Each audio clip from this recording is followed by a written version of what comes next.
Ang bigyan ng Panginoon ay nagpunita kay Santa Maria at siya'y nagdala ng Espiritu Santo. Aba, Ginoong Maria, napupuno ka ng grasya, ang Panginoong Diyos ay sumasalin.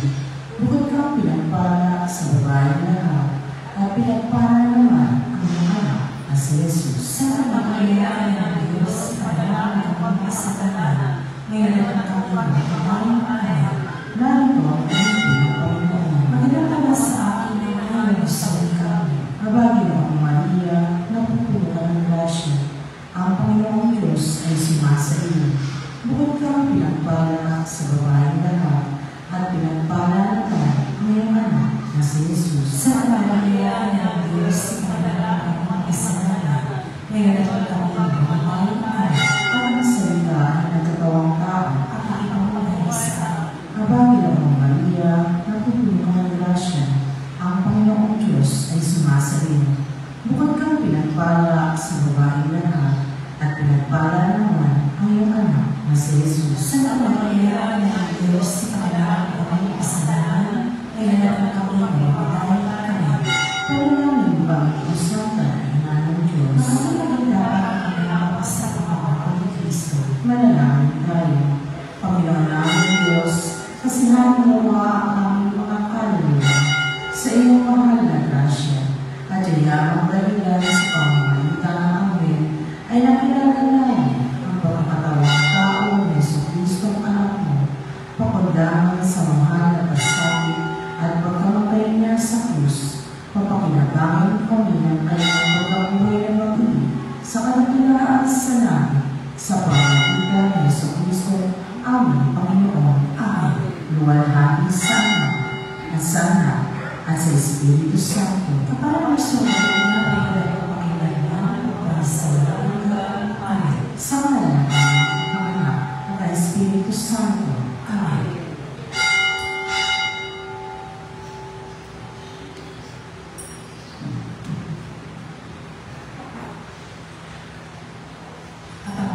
Sa ating banal na pagdiling ngayon, ay ating pagdiling ko na paroko, Reverendo Padre Douglas Tibero.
Sa ngalan ng Ama, ng Anak, at ng Espiritu Santo. Amen.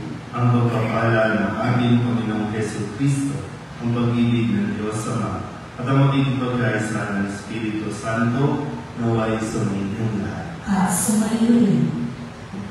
Mga kapatid, tinipon tayo bilang mga kaanib na angkan ng Diyos, kaya tumunod tayo sa maawaing Panginoon na papatawad ng Diyos. Sinulong tagapagpagaling sa mga nagsisisi, Panginoon, kaawaan kami. Panginoon, kaawaan kami. Dumating na tagapagkanyaya mga kasalanay magsisi, Kristo, kaawaan kami. Kristo, kaawaan kami. Nakaluklo ka sa kanan ng Diyos Ama para ipamagitan kami, Panginoon, kaawaan kami. Panginoon, kaawaan kami. Kaawaan tayo ng kapangyarihang Diyos, patawarin tayo sa ating mga kasalanan at pagkabayan tayo sa buhay na walang hanggan. Amen. Manalangin tayo. Ama naming makapangyarihan, itinagda mo ang lahat ng mga utos mo ay mauwi sa pag-ibig sa iyo at sa kapwa-tao. Ipagkaloob mo sa pagtalima namin sa mga ito, kami pagitapatin mo sumapit sa buhay na walang katapusan sa pamamagitan ni Jesucristo, kasama ng Espiritu Santo, magpasawalang hanggan. Amen. Pasimulan.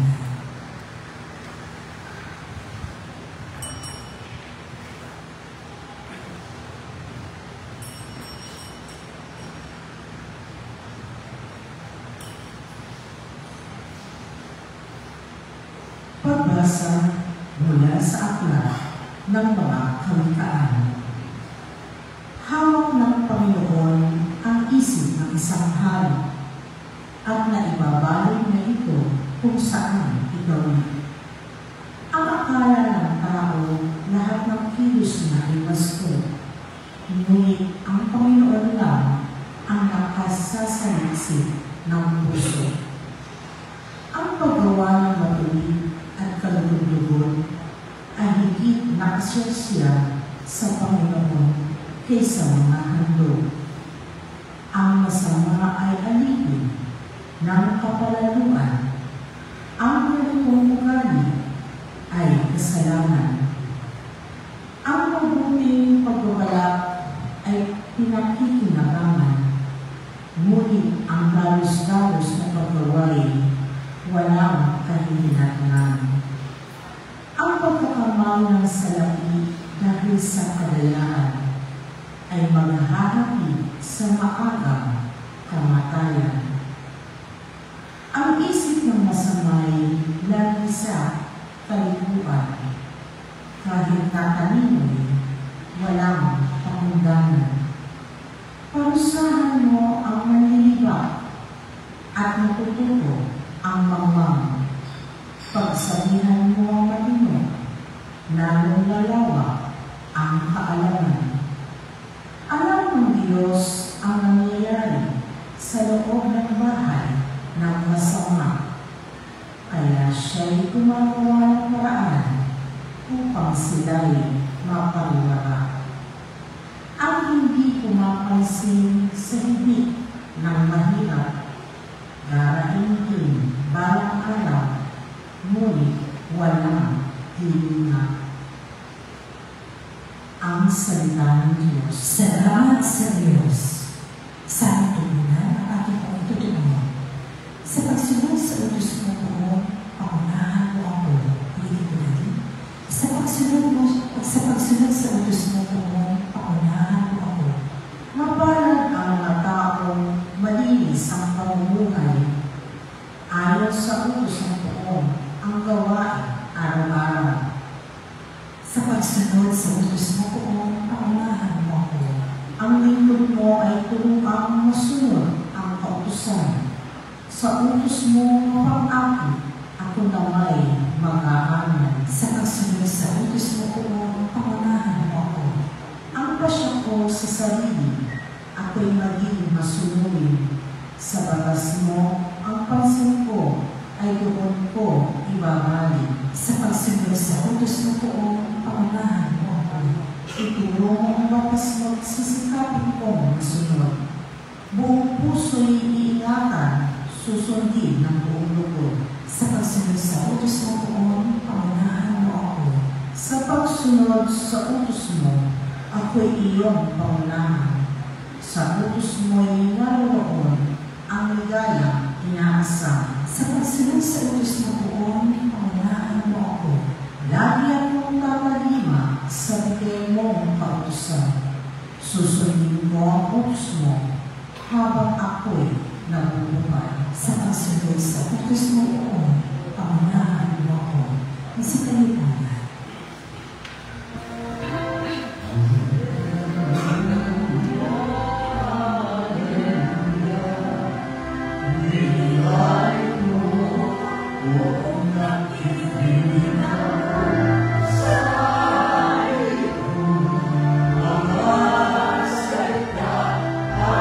Hallelujah,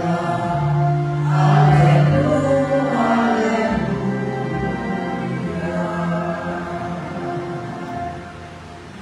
Sumainyo ang Panginoon. At sumainyo rin. Ang mabuting balita ng Panginoon ayon kay San Lucas. Papuri sa iyo, Panginoon.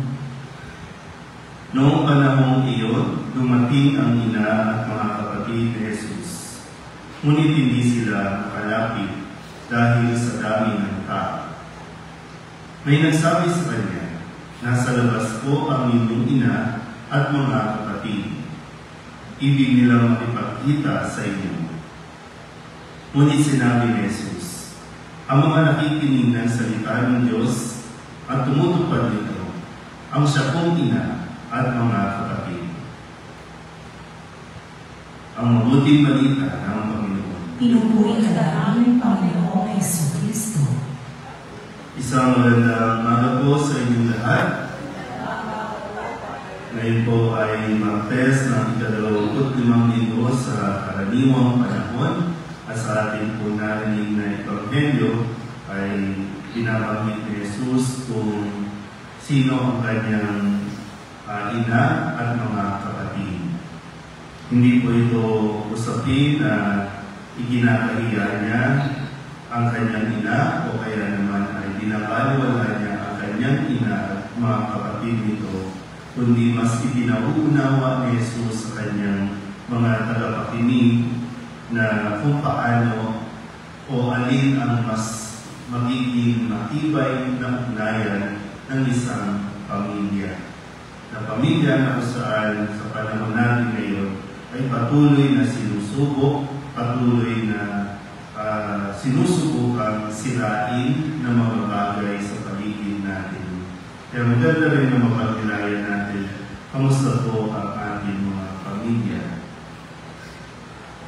Kahit sa atin man lang dito, ang mga nasa online, karamihan po sa mga nasa online ay mga migrant o kaya mga OFW, ibig sabihin, magkakahiwalay.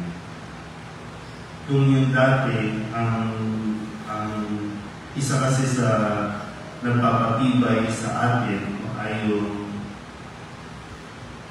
mayroon tayong masasandalan na pamilya. Pero sa kalaunan kasi, napapabayaan natin tingnan ang ating mga pamilya dahil lang sa dami ng ating mga alalahanin. Yung pamilya natin ay naunawaan natin na mahalaga na mayroong isang naiiwan sa bahay. Kung yung lalaki mag-aabot, yung lalaki magtatrabaho, yung babae ang pinaka-nakatutok sa tahanan. At kapag umuwi, sabay sila magdarasal, sabay sila makain, sabay sila nagsisimba. Pero ano po ang nangyayari sa mga pamilya natin ngayon? Bakit mas priority natin ang ilang bagay o mga material na bagay kaysa ang pagtuunan natin yung kung paano natin mapapagtibay pa ang pamilya? Nakakalungkot pa, pero realidad, ang mga magulang hindi nakilala ang kanilang mga anak. Ang mga anak din ay hindi rin kilala ang kanilang mga magulang. Dahil bihira mag-usap, bihira sila magkita, bihira magkasama-sama. Kaya nakakalungkot po, no? Nagbawa po, marami sa mga kwento natin, mga nasa abroad, ang dahilan ng pagka-abroad nila ay ang pamilya. Kasi gusto nila makapagbigay ng magandang buhay sa kanilang mga pamilya. Pero napapabayaan natin, kaya yung dahilan ng kanilang paglayo, yun din yung nagiging dahilan ng kanilang kabiguan. Kaya pinapaalala sa atin ulit. Huwag natin kalimutan kung ano ang nagpapatibay sa isang pamilya. Yan ay ang salita ng Diyos. Yung ating sinasabi lagi na narinig noon pa, the family that prays together stays together. Pero ilan na ba ang mga magulang na hanggang ngayon ay pinahahalagahan ito. Nasa na tayo sa ganitong yung values natin, sa ganitong pananaw natin. Na katotohanan din, hindi pera ang mapapatibay sa pamilya. Hindi ang kung ano pa man, kundi yung mapanatili natin, mapanatili ng mga magulang ang presensya ng Diyos. Yung makita ng mga anak, yung kanilang mga magulang na lumuluhod, nagdarasal, nagsisimba, ito ang napapatibay sa kanila. Kasi kahit bigyan mo yan ng gadget, kahit bigyan mo yan ng mga damit, o mga kung ano-ano pang mga bagay sa mundong ito, nauuwi yan sa wala. Kasi lahat ng binibigay ninyo, nalalaos, naluluma, so palit lang tayo ng palit. Pero kapag naibigay natin yung magandang pundasyon ng ugnayan, ng relasyon sa pamilya, hindi nila aangarin yun. Mas gustuin pa nila na nasa bahay lang, mas gustuin nila na makasama lang sila, magkakasama lang, kasi yun yung magpapasaya sa kanila. Mas maging alerto po tayo. Marami ang gusto masakin, sirain, pahinain ang inyong mga pamilya, ang ating mga pamilya. In disguise, ng mga bagay na magaganda, mga bagay na masasarap. Pero huwag niyong hayaan masira ang inyong pamilya. Kahit gaano pa kayaman, kahit gaano pa, kasi nawawala talaga yung values natin. Kaya, imbis na the family that prays together, stays together, ang isang pamilya na nanakaw, yun. Diba yung palabatiuno, yung paninindigan, na kahit na magdildil ng asin, pero basta't magkakasama, yun yung importante. Kaya na kayo. Wala na, yung hindi na tayo magkakonsensya. Kasi laging mas kailangan natin mas maging praktikal. Kaya kahit na masama na ang ginagawa, wala na tayo sa iyo. O hindi na natin ito binabago pa. Pero hindi naman. Tayo din naman yung kakaranas ng kalungkutan. Tayo din makakaranas ng mga kung ano mga problema dahil lamang sa ganito pagpapanwala o pagpapabaya natin. Muli, sinasabi sa atin ni Jesus na ang mga nakikinig at ang mga sumusunod sa kanyang mga salita, ito ang tunay na magkamag-anak, ito ang tunay na kanyang ina at mga kapatid. Sa madaling sabi, ito ang tunay na pamilya. Amen?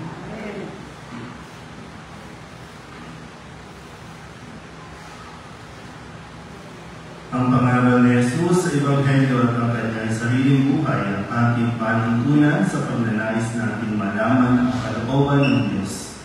Manalangin tayo sa Diyos upang makasunod tayo sa Kanya at maisabuhay ang kanyang pangaral. Natin pong itutugon, Panginoon, tigil mo ang aming panalangin. Panginoon, tigil mo ang aming panalangin.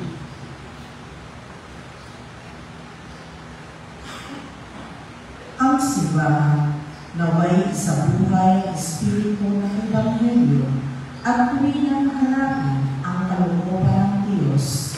Manalangin tayo sa Panginoon. Panginoon, tigil mo ang aming panalangin. Atin nawang mapalalim ang ating pananampalataya sa pamamagitan ng ating paglilingkod sa mga dukha, may kapansanan at yaong mga kapuspayan. Manalangin tayo sa Panginoon. Panginoon, tigil mo ang aming panalangin. Tayo naway maging mga tunay na bahagi ng pamilya ng Diyos sa pamamagitan ng pagiging tapat sa kalooban ng Diyos Ama sa langit. Manalangin tayo ang aming panalangin. Atin nawang isabuhay sa araw-araw na pangyayari at kaganapan ng ating buhay ang salita ng Diyos. Manalangin tayo sa Panginoon. Panginoon, hingin mo ang aming panalangin. Ang mga yumaong naway magtamo ng walang hanggang liwanag at kapayapaan. Manalangin tayo sa Panginoon. Panginoon, hingin mo ang aming panalangin.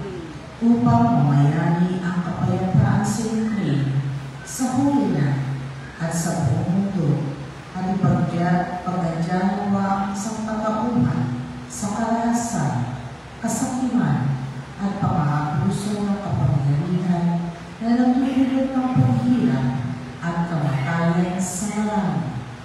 Manalangin tayo sa Panginoon. Panginoon, hingin mo ang aming panalangin. Upang ang lahat ng mga nagdurusa dahil sa kalupitan ng tugmaan ay dagian ng makaranas ng kapayapaan at mabuhay ng may kapanatagan at kalayaan. Manalangin tayo sa Panginoon. Panginoon, hingin mo ang aming panalangin. Ituloy din natin sa Panginoon ang ating mga personal na kaibigan at mga panalangin para sa ating mga pamilya. Kasama din ang mga kaibigan ng mga nanonood sa online. Lahat ng mga misang pasasalamat, special intention, mga agarang pagaling ng mga may sakit at ang mga kaluluwa na hinihingi pagdasal sa misa.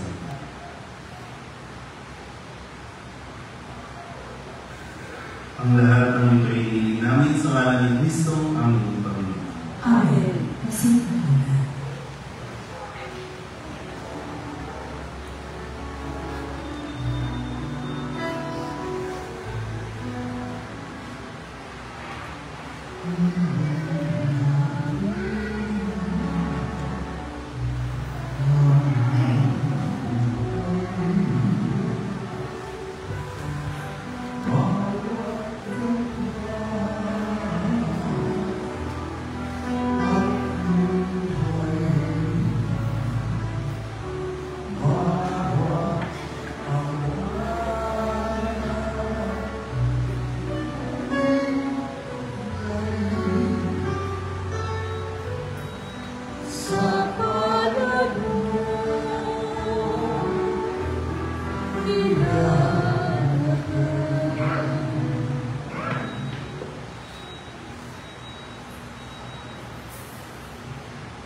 Manalangin kayo mga kapatid, pagpalahain natin ikaragdagan ng Diyos sa mga kapangyarihan. Ang gawin mo ang Panginoon ay paghahain sa iyong mga kamay, sa kapurihan at katarungan, sa ating Panginoon at sa pusong kaliwanagan.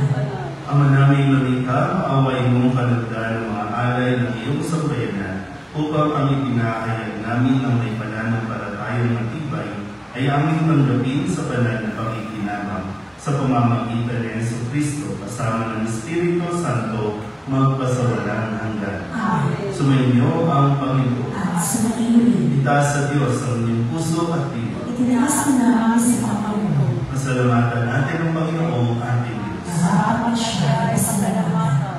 Ama namin makapangyarihan, tunay ng marapat na ikaw ay aming pasalamatan. Sa iyong paglinap at kagalaang loob, ang tao ay nilikhamang pinangangasiwa sa sansinugo. Sa hangad mong siya'y iwastong lubos, siya'y pinagdusa mo sa kanyang pagtalikod. Sa iyong pag-ibig, iyong ipaintulot na makabalik siya sa pamamagitan ni Kristo Jesus. Kaya kaysa ng mga anghel nagsisiawit ng papuri sa iyo, na walang humpay sa kalangitan, kami nag-uuni sa iyong kadakilaan.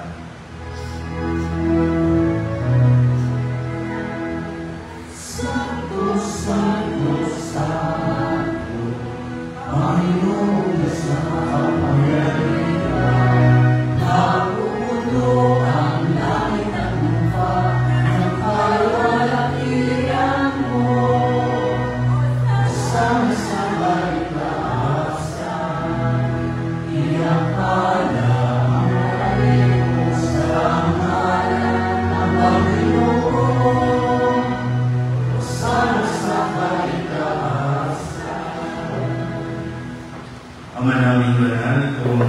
ng kanang kapanalan. Kaya sa pamamagitan ng iyong Espiritu, gawin mong banal ang kaloob na ito upang para sa aming maging katawan at dugo ng aming Panginoong Jesucristo.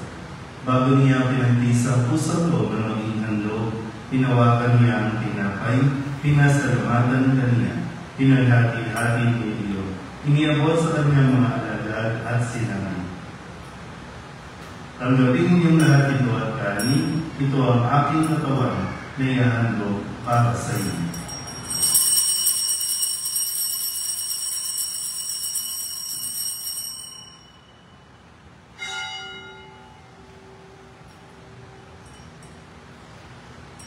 Hindi naman matapos ang hapunan, hinawakan niya ang kalis, muli niyang pinasalamatan, iniabot niya ang kalis sa kanyang mga alagad at sinabi, "Tanggapin ninyong lahat ito at inumin. Ito ang kalis ng aking dugo, ng bago at walang tipan, ang aking dugo na inubuhos para sa inyo, para sa lahat, sa kapagpapatawad ng mga kasalanan. Gawin niyo ito sa pag-alaala sa akin."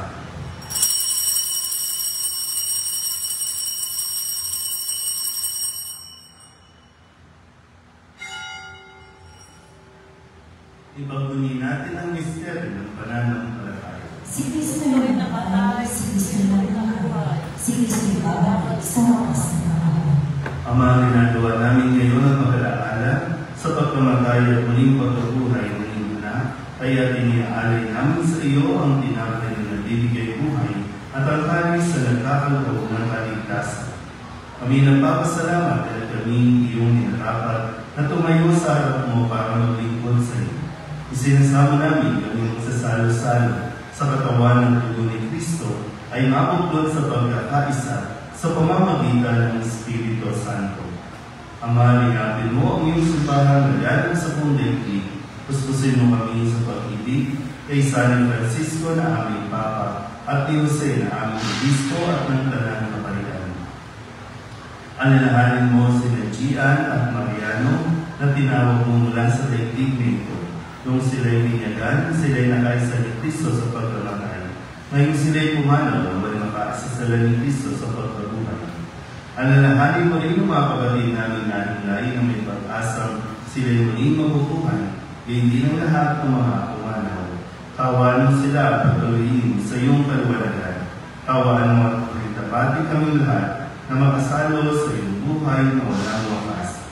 Kaysa ng mahal na Birhen Maria, Ina ng Diyos, ng kabiyak ng puso iyang sa San Jose, kaysa ng mga apostol ng lahat ng mga banal na namuhay dito sa daigdig na kalulugod sa iyo, may pagdiwang nawa namin ang pagpupuri sa kararangan mo sa pamamagitan ng iyong anak na aming Panginoong Jesucristo.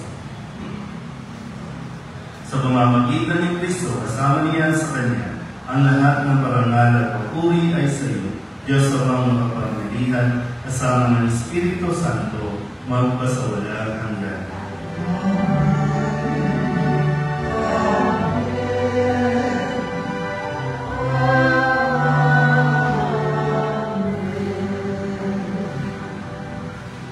Sa dalubili ng mga kagagaling na utos sa turo ni Jesus sa Panginoon natin at Diyos, ipahayag natin ang lakas na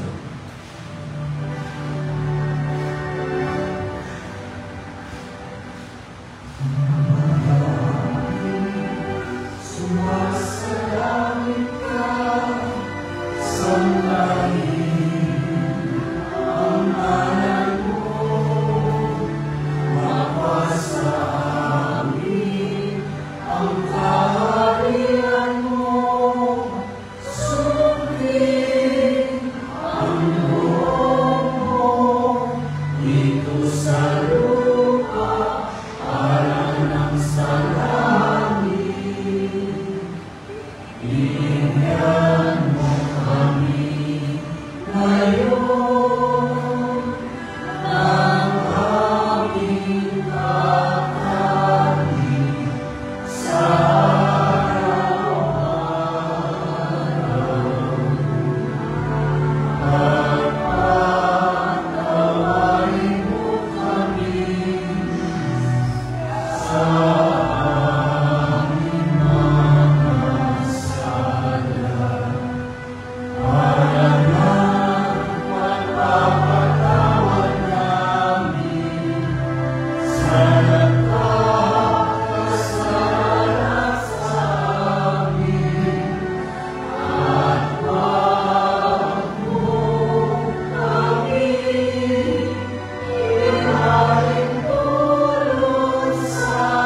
namin kami iadya sa lahat ng masama, pagkalooban ng kapayapaan araw-araw, iligtas sa kasalanan at ilayo sa lahat ng kapahamakan.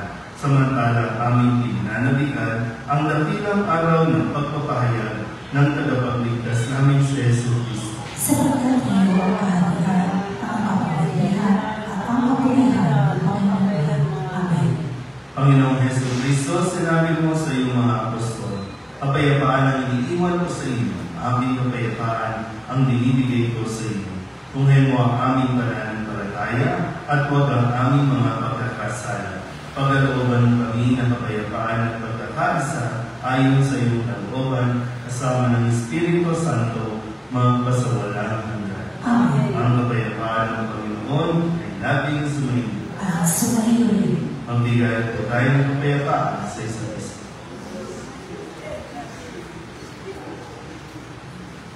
Kordero ng Diyos na nagali sa mga kasalanan sa libutan, maawa ka sa amin.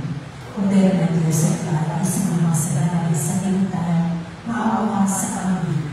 Kordero ng Diyos na nagali sa mga kasalanan sa libutan, ipagkaloob sa amin ang kapayapaan. Masigmang muna.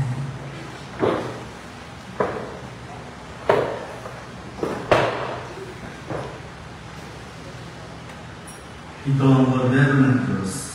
Ito ang nag-aalis ng kasalanan ng sanlibutan. Mapalad ang malinganiyahan sa kanyang bibig. Panginoon, hindi ako dapat magpatunay sa iyo. Ngunit sa isang salita lamang, tinalagay ko.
Masigmang muna. Manalangin kita. Ama namin mapagmahal, kami pinapagsalo mo sa banal na pakikinabang ay patuloy mong kaawaan at tulungan upang ang aming tinanggap ay siya namang umira sa pamumuhay namin sa araw-araw. Bunga ng iyong pagtubos sa aming ipinagdiriwang sa pamamagitan ng Jesucristo kasama ng Espiritu Santo magpasawalang hanggan. Amen. Sumainyo ang Panginoon. At sumainyo. Nagpapalain kayo ng mapagmaliang Diyos, Ama, Anak, Espiritu Santo. Amen. Tapos sa banal ng misa, kumayo tayo sa kapayapaan ni Cristo. Salamat sa Diyos. Magandang